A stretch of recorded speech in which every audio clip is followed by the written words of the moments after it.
On this edition of North Bay Bountiful, we explore the story of orchards.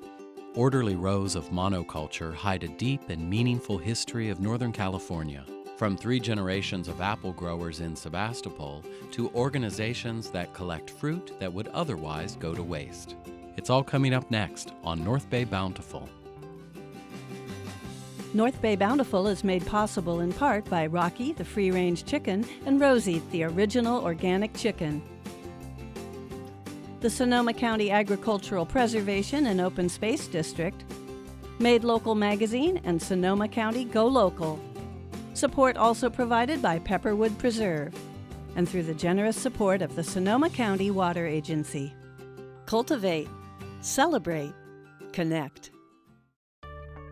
California apple growers once provided the nation with the majority of this iconic fruit, and Sebastopol was once the largest producer of apples in Northern California. For 3 generations, the family of Lee Walker has refined sustainable farming practices to ensure their land flourishes. The DeVoto family also embraces sustainable methods while exploring crop diversification and cider production. The history and future of apples meet in Sebastopol, California.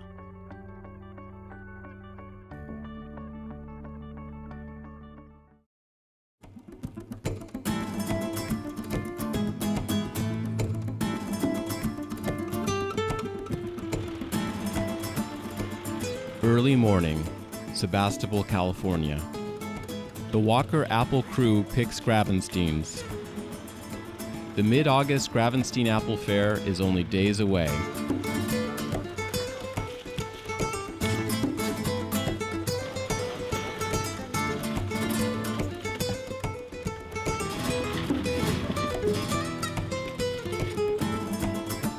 Gravensteins were introduced into Sonoma County by Russian trappers in the early 19th century. The North Coast's moderate climate, ample winter rains, and moist summer fog is an ideal environment for growing apples.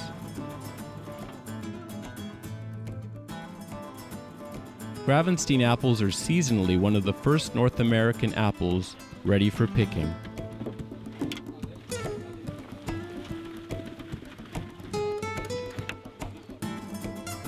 The town of Sebastopol was well known for its apple orchards in years past. Many apple orchards have now been displaced by vineyards, but some family-owned apple orchards remain.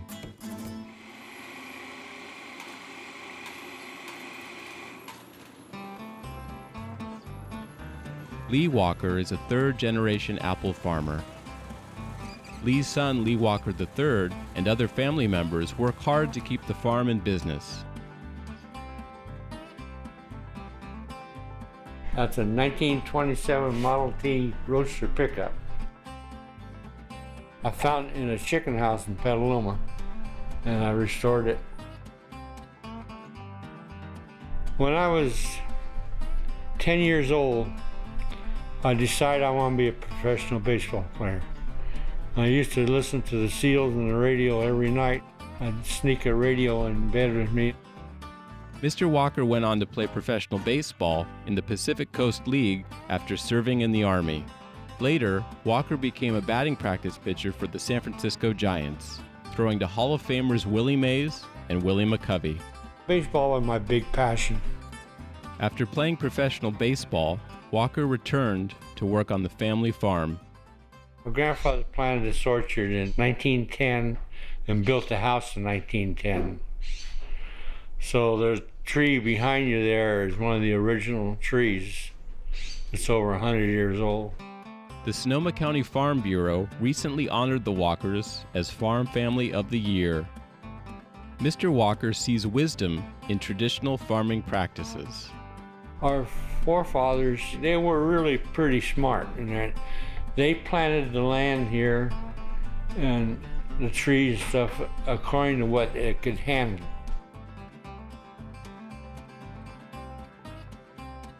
Now they try and do things that they're taking too much out of the natural environment.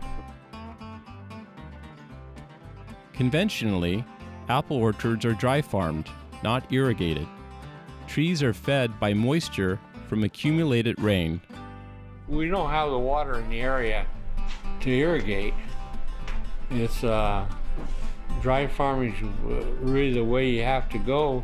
Dry farming saves water and produces nutrient-dense, more flavorful apples. People come in here and they rave about the apples.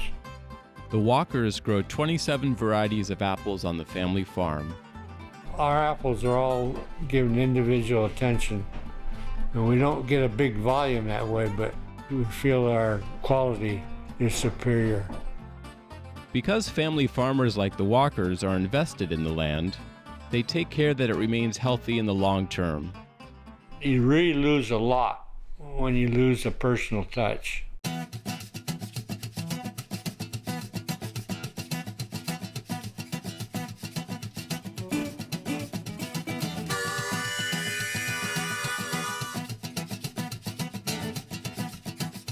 After picking, apples are washed, then selected for size and quality. Fresh apples are boxed and sold to local schools and food stores. The Walkers also sell apples directly to customers from their farm and at local farmers markets. Remaining apples are used in the production of apple sauce, apple juice, and apple vinegar.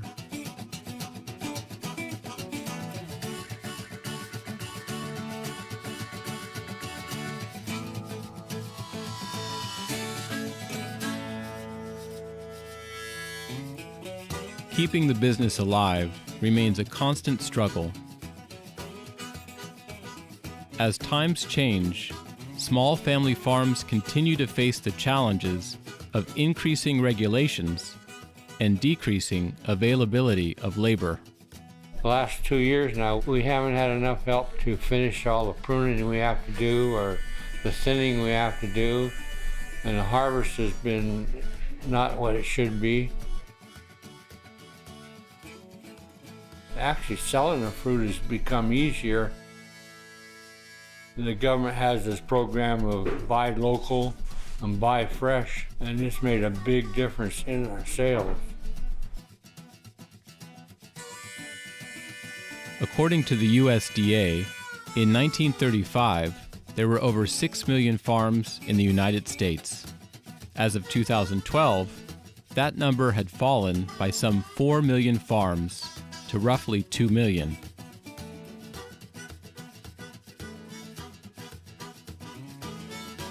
Southeast of Walker Apples lies Devoto Gardens and Orchards.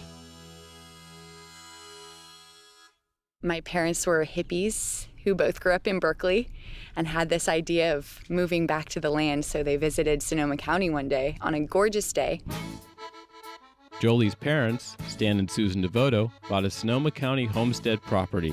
There were a few apple trees on the property that my dad started taking care of and got obsessed with apples and started planting more varieties. And 40 years go by, and now we have over 100 varieties. When my parents moved here, most of the apples were being grown for processing.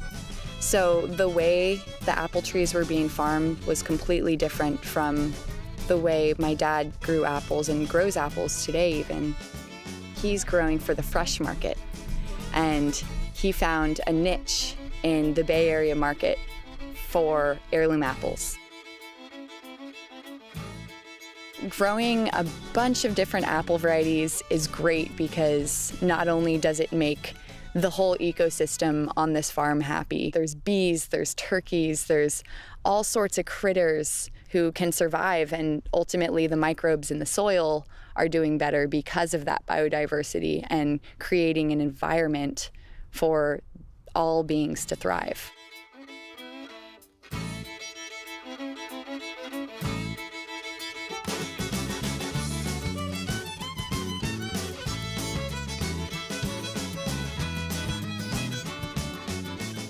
The Devoto farm now cultivates flowers and Pinot Noir wine grapes in addition to its orchards. Diversity keeps it interesting around here. Plus, it provides year-round employment for my employees, and that's the key.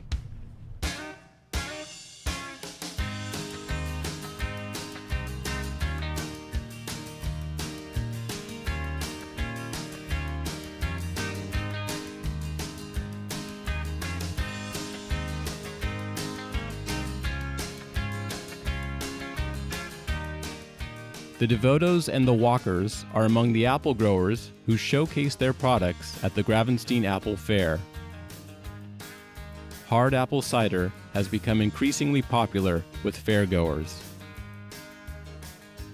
In 2010, 2011, there started being this huge movement towards craft cider. People wanting to know where their food comes from, connect with the farmers who grew it, slow food movement, the gluten-free movement, even, heck, the vegan movement. All of these things happened really what seemed like overnight, and it started an immediate demand for cider. Now there are about 15 or 16 local cider companies within the county, whereas just 5 years ago there were 1 or 2. A lot of those local apple farmers are cider makers now. Cider is a great value-added product for small apple farmers such as us. It helps bring an equal amount of value to the crop as selling it for the fresh market.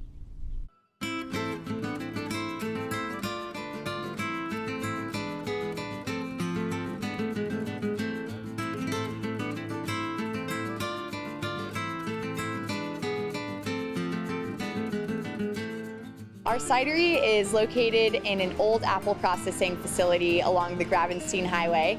And in fact, this very building used to be an apple processor. And apples used to go between the south side of the Gravenstein Highway, which is where we're at now, all the way to the north via the train tracks. And now it is still processing apples in the form of hard cider. We receive everything in the building in the form of juice, and we ferment that juice. And then the juice goes through some processes of clarification, and then we blend it, and then carbonate it and package it in our canning line.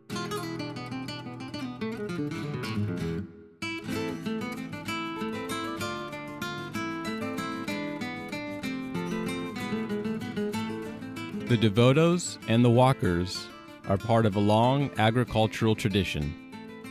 One generation passes down knowledge to the next.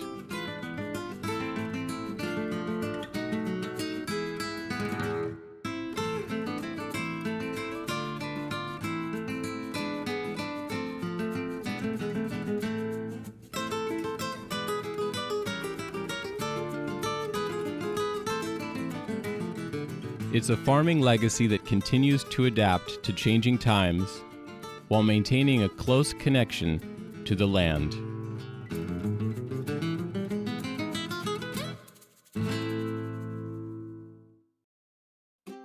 Farm to Pantry is a volunteer-based organization in Sonoma County that is dedicated to providing the community with free, fresh food that might otherwise go to waste. Volunteers glean fruit, vegetables, and nuts on farms and private properties throughout the county and bring the food to organizations and food banks.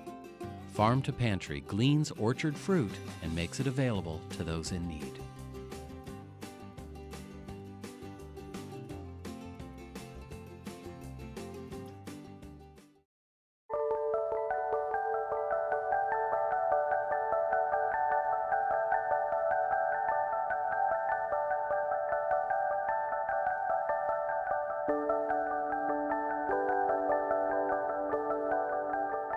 It all starts with gleaning.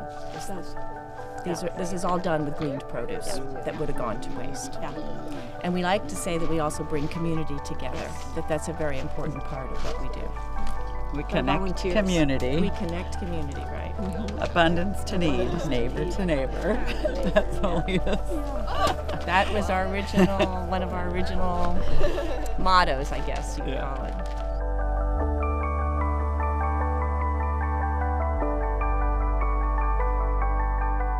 Farm to Pantry was started on the belief that healthy food both nourishes and nurtures a healthy community. And we realized that there were those among us, our most vulnerable in many cases, who did not have access to healthy food, like most of us fortunately do. But at the same time, we had an abundance of fruits and vegetables that were going to waste. We wanted to connect the two.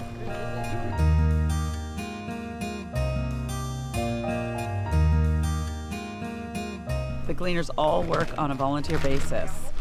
When we start a glean, we all arrive we meet at a meeting spot, and then we arrive at a home or a farm. We gather up our necessary supplies, and we go to the tree that needs to be gleaned, and we harvest it with our hands. And then we box it up into clean boxes according to some rules and regulations that we follow. Label them, we date them, we have certain things we have to put onto the boxes, and then we all separate out the boxes and head out for our deliveries.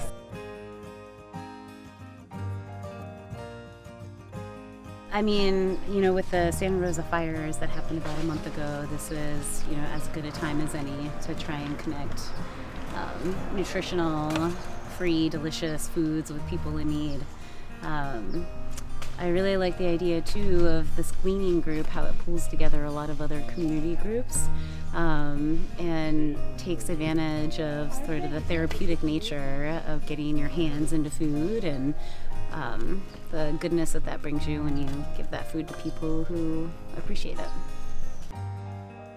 We get a lot of farms that call us that have surplus and are unable to have their employees pick it because, of course, they would incur a cost.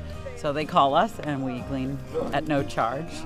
For the last 2 or 3 years, I've worked so much with Farm to Pantry. They do an amazing job of not just coming out and doing gleaning, which is pulling all of this amazing bounty off of the trees for people who can't have it all themselves or can't eat it all themselves. But they don't just do that, they take it to places of need. They take it to the Boys and Girls Club, they take it to Becoming Independent, they take it to after-school programs. And it's the coolest thing to get a feedback loop, because in one respect, if I turn around and look behind me, I have more oranges than my family or friends could ever eat. And so these people come over, look at them, they're awesome. They pick it, they send me an email that says where it went to, like which Boys and Girls Clubs and others. And it's just this awesome thing about not just not letting something rot, but having it be the best and highest use it could possibly be. Some of our volunteer gleaners are from an organization called Becoming Independent. They join us twice a week. 3 participants of Becoming Independent, along with their guide, comes to a glean with us, and it's all volunteer. We also partner with the Boys and Girls Club, the after-school programs of Healdsburg, Windsor, and Geyserville by either delivering or doing nutrition education or gleaning field trips.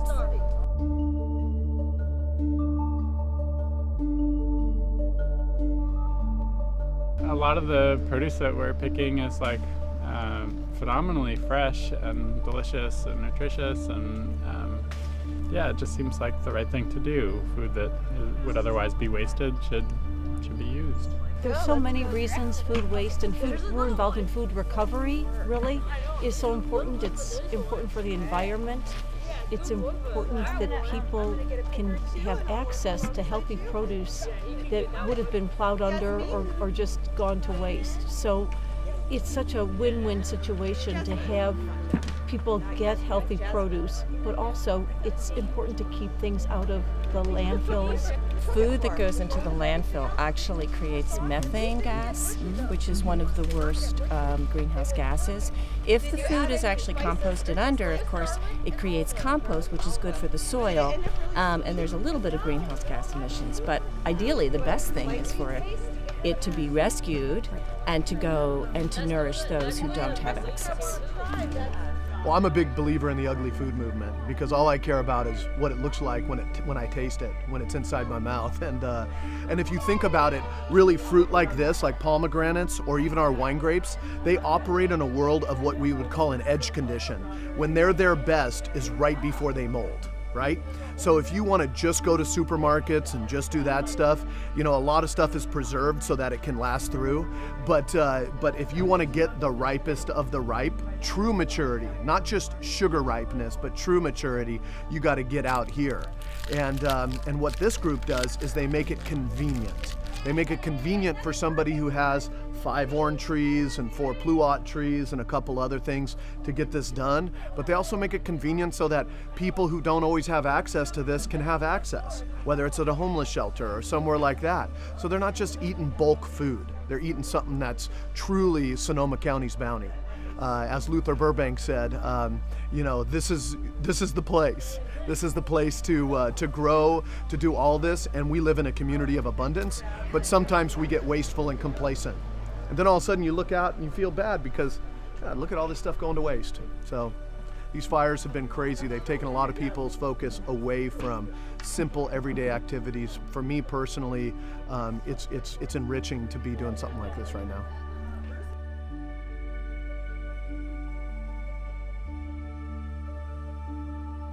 Farm to Pantry harvests 56,000 pounds a year. It's grown every year, and one tree with what people think is, oh, I've got nothing on my tree, is really impactful for the community. You know, with 200 pounds of something coming off of one tree.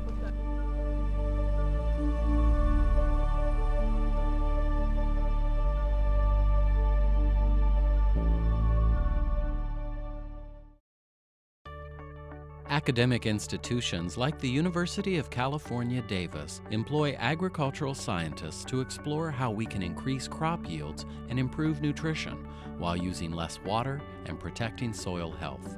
UC Davis professors work in collaboration with farmers to emphasize taste over mass production when growing peaches and explore how much water is really needed when growing almonds.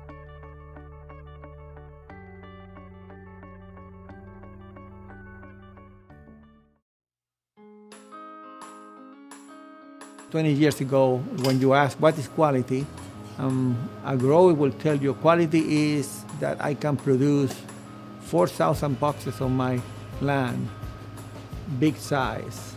They were not thinking about, if I produce these 4,000 boxes, for example, how much of that is really going to be consumed, or what will happen with the fruit. I don't think there was an emphasis on taste 20 years ago. I think it was more just production. And then probably 10 years ago, the emphasis started switching more to taste. And now our tagline for Summer Ripe is we're called the ultimate eating experience. So for us, it's all about taste. 20 years ago, we picked fruit on a color chip, which was a USDA color chip. And you literally, it was like a paint chip, and you'd put it up against the fruit, and you'd pick as green as you possibly could. You would hydrocoal it, you would pack it as quick as you could, and if everything went right, you'd actually ship it out that day. Well, basically, everything that we were doing was exactly opposite of how it should have been done. The conditioning process has helped immensely with taste. So the preconditioning program is letting the fruit ripen before the fruit go all the way to the storage and to the consumer houses. One of the advantages of this process is that the fruit is tasting better, and consistently the peaches, when the person goes to the market, are going to be tasting better. To this day, when you walk in the conditioning room, it will take you aback when you walk in there, and it's all natural. There's no ethylene, there's no gases. It's 100%. We're finishing what Mother Nature started. We have enjoyed our partnership with UC Davis. They're a big part of our success. We started using Dr. Crisosto's research in 1996, and I think our first commercial shipments went out in '97. And to this day, that customer that received the first shipments is still one of our biggest customers, and they've actually gone from 80 stores to over 300 stores. So it's been a nice, steady, consistent ride. You got to be passionate and really like what you do. And when I get up to go to work in the morning, I look forward to solving whatever problems come up that day. Some of the obstacles that we run into throughout the year, water is a huge issue. This drought is very dire. We're lucky that in the area that I farm, we're okay this year. But I've got friends and I know of farmers over in other parts of the state who absolutely got zero water, and they're looking for every single drop that they can just to keep their crops alive, to be able to survive just to the next year. and not lose their entire farming operation. This site is one of 3 sites. There's one in Tehama County and one down near Bakersfield with the same experimental protocol and the same objective.